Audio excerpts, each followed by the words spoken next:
Сәлеметсіздер ме, Виблогерс KZ сайтының қолданушылары. Менің есімім Тойгулиев Баширов, және де бүгінгі біздің студиямыздың қонағы HTC One X.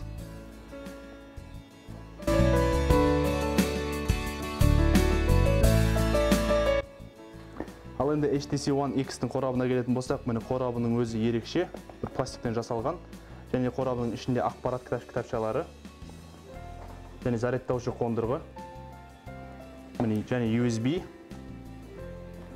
құлақшын.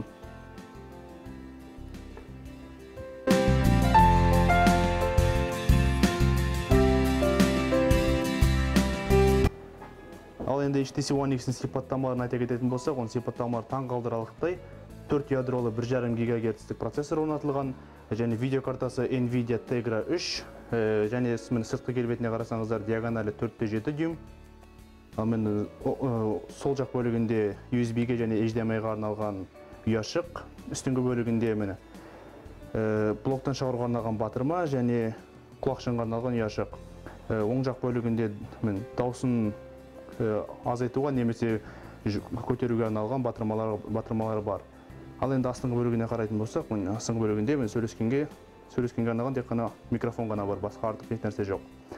Енді артқы келбетінде HTC-да 8 мегапиксельдік камерасы және HTC-дің өзінің белгісі, логотипі, және астыңғы бөлігінде динамик және Beats Audio'ның белгісі. Beats Audio дегеніміз бұның толық аудио системасы Beats Audio компаниясымен бірге жасалынған. Яғни сіз музыканы немесе басқа да әуендерді жоғары сапада тұнық тыңдай аласыздар.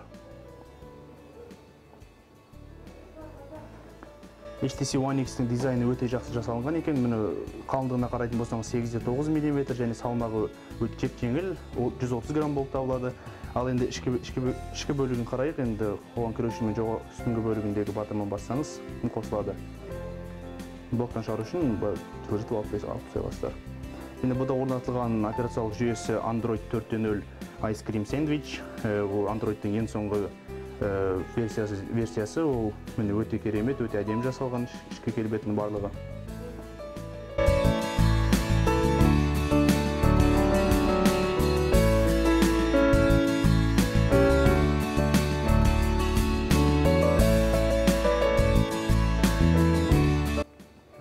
HTC One X-ің және де бір ерекшелігі, ол артқы бөлігіне қарайтын болсаңыз, еш нәрсе ашылмайды, еш нәрсе алынбайды. Яғни батарейка барлығы ол жабық түрде жасалынған, матовый қақпағын аратын ішінде. Ол ашылмайды, және де симканы салу үшін бұл жерде микросим, дәл iPhone-дағыдай үстіңгі бөлігінде арнайы инені тығу арқылы қарайтын болсаңыз, сим-картаға аша аласыз орынды.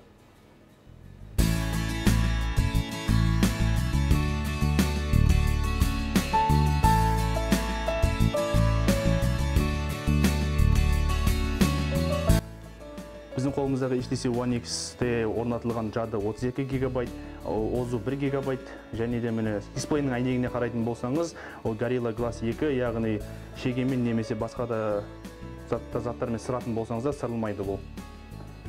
Және де бұл Gorilla Glass 2-нің өзінің ресми сайтында бұл HTC One X әлі тіркелмеген, бірақ осы жақын арада тіркелу керек.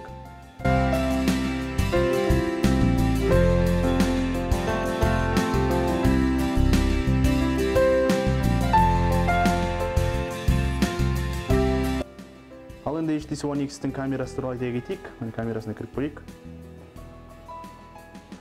Бұл HTC One X-та орнатылған камерасы 8 мегапиксельдік, және видеоға түсіру сапасы Full HD, яғни 1080p, ал алдыңғы камерасының өзі 1,3 мегапиксель, және де ол видеоға ол да HD сапада түсіреді, 720p-да. Ал енді мысалы ретінде түсіріп көрейік бұл суретке. Өте жылдам түсіреді, жылдамдығы. Түсірілген суреттерге қарап көретін болсаңыз, сапасы.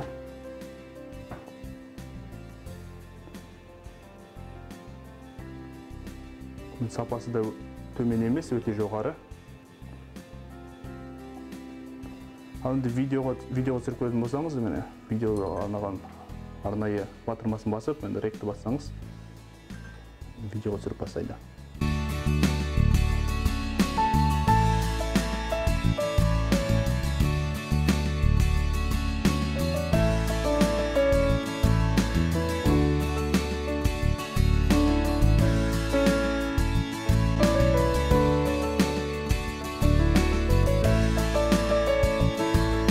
HTC One X-тің сенсорлы батырмаларын тексеріп көрейік. Мысал ретінде бір SMS жазуға жазып көрейік.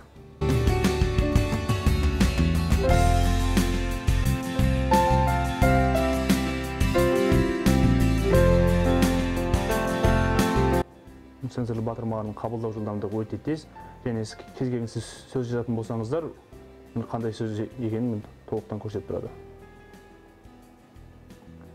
Nokia'да мысалы Дэвид деген бар еді, сол секілді. Таңдап тез жазуға көмектеседі.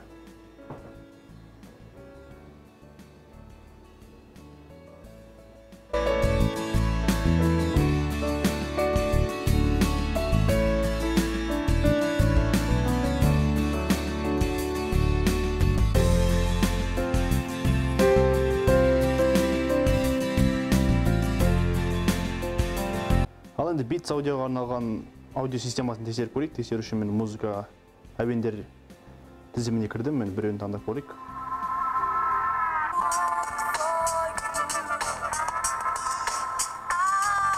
Дауысы өте анық шығып жатыр, өте тұнық естіліп жатыр маған.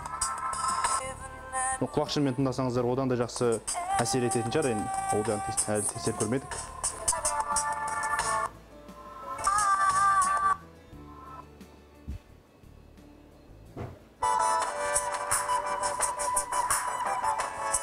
Өздеріңіз көріп тұрғандай, мені музыкальный проигрыватель дейді, жаңағы әуендері ойнайтын бағдарламасы мен өте әдемі жасалған, ыңғайлы.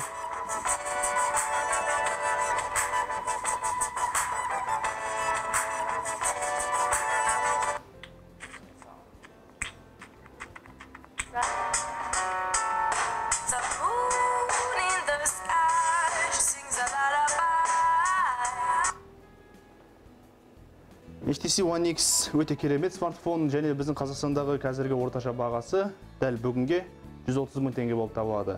Егер сіз алғыңыз келсе, HTC-ді алуға кеңес берер едім. Біздің бейне шолуымыз арнайы Mobistore.kz және де dblogers.kz сайты үшін болды. Көргендеріңізге рахмет. Сіздермен бірге болған тағы да мен Әлішер. Сау болыңыздар.